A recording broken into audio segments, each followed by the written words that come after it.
There's a $2 rock sitting in certain health food stores that eliminates body odor completely, purifies contaminated drinking water, and seals bleeding wounds in under 60 seconds.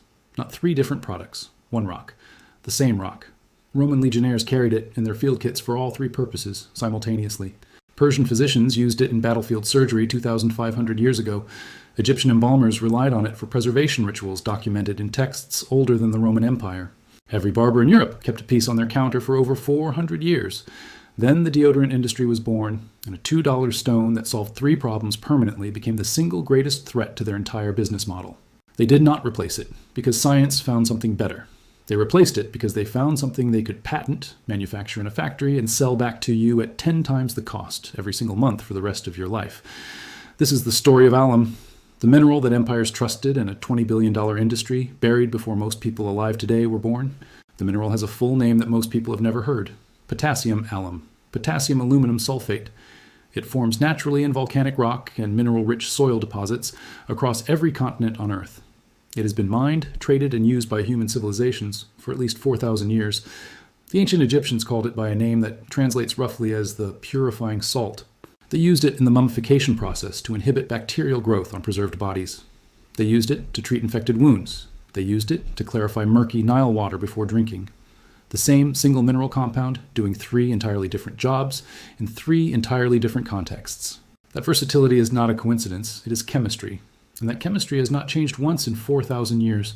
The Greeks documented alum extensively.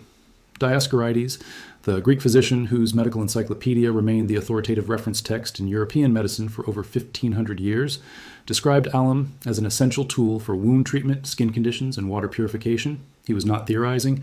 He was cataloging a compound that Greek physicians had been using in clinical practice for generations before he wrote a single word about it. The knowledge passed directly from the Greeks to the Romans, and the Romans took it further than anyone before them. Roman legionnaires were issued alum as standard military field kit equipment, not as an optional supplement, as standard issue. Roman military medical manuals describe alum application to sword wounds to stop bleeding rapidly during field surgery. The same manuals describe soldiers applying dissolved alum to their skin before long marches in heavy armor to prevent the bacterial proliferation that causes odor in enclosed metal equipment.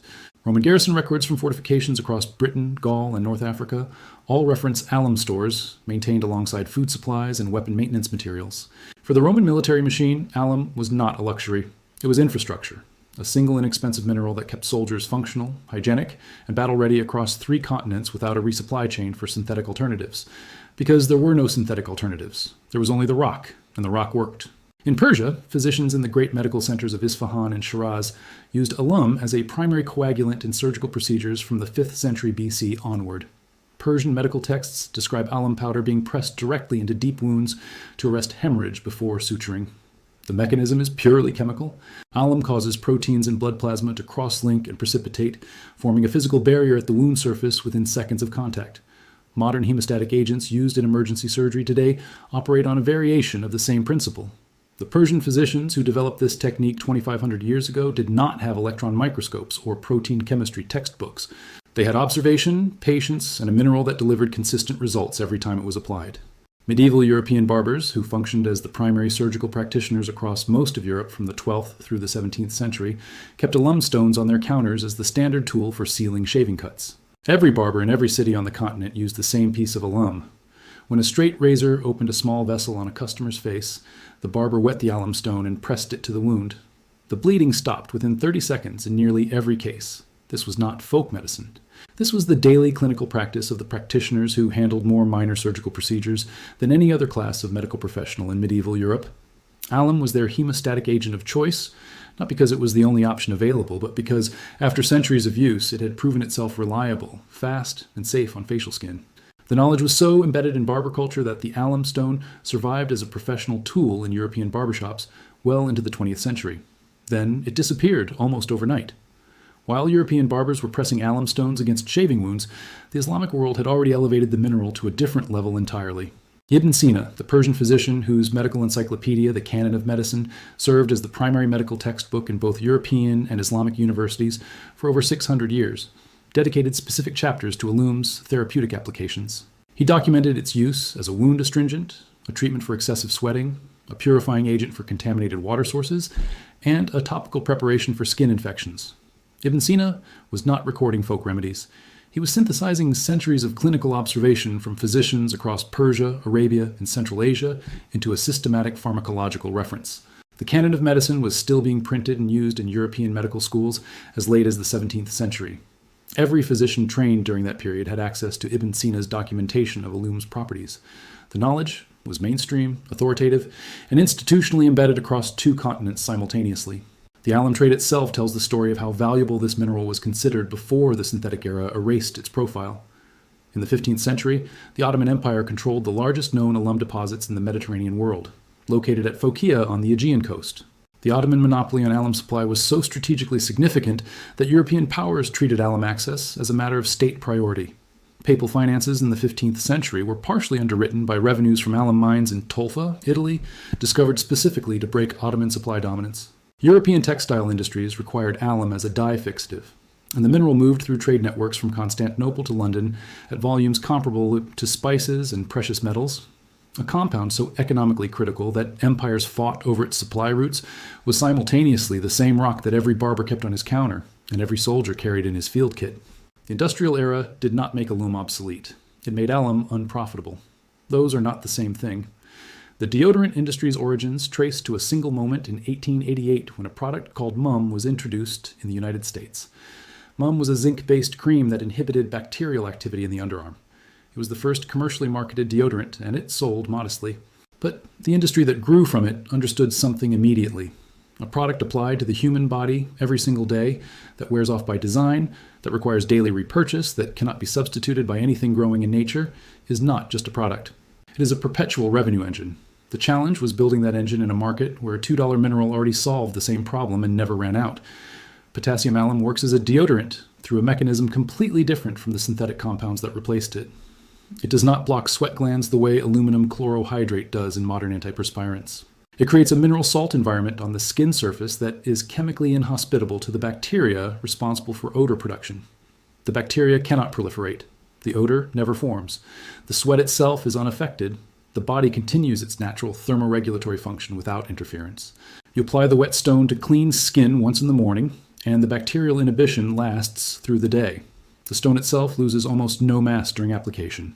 A single piece of alum, weighing roughly 100 grams, lasts between 12 and 24 months of daily use. That is a maximum annual cost of $2, against an average American household spending over $150 per year on deodorant and antiperspirant products.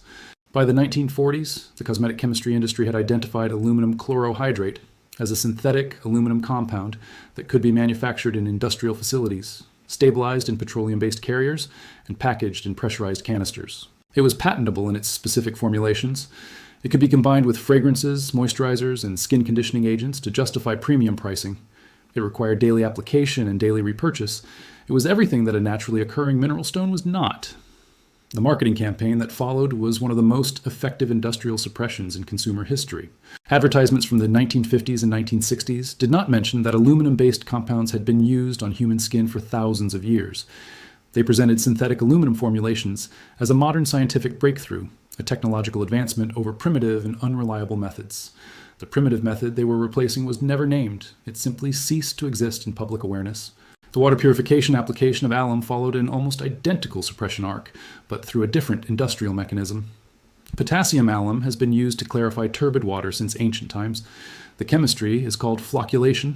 When alum is dissolved in water containing suspended particulates, it causes those particles to clump together into larger aggregates that sink to the bottom of the vessel, leaving the water above them dramatically clearer and safer to drink. Ancient Chinese water treatment protocols documented this technique over 2,000 years ago. Roman aqueduct engineers used alum to treat water supplies in major cities during periods of turbidity from seasonal flooding. In the 19th century, municipal water treatment facilities across Europe and America used alum flocculation as a primary purification step before filtration. Then, the water treatment chemical industry consolidated. Synthetic polymer flocculants became available. They were patentable. They could be sold under long-term municipal supply contracts.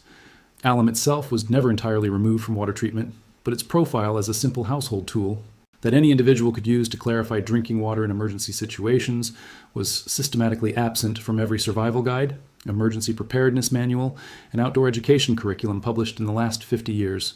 A compound that costs pennies per treatment and fits in a shirt pocket cannot generate the contract revenue that a municipal treatment chemical supplier requires. So, its individual utility was allowed to quietly disappear from public knowledge. Here's the science that the deodorant industry does not want printed anywhere near their product labels.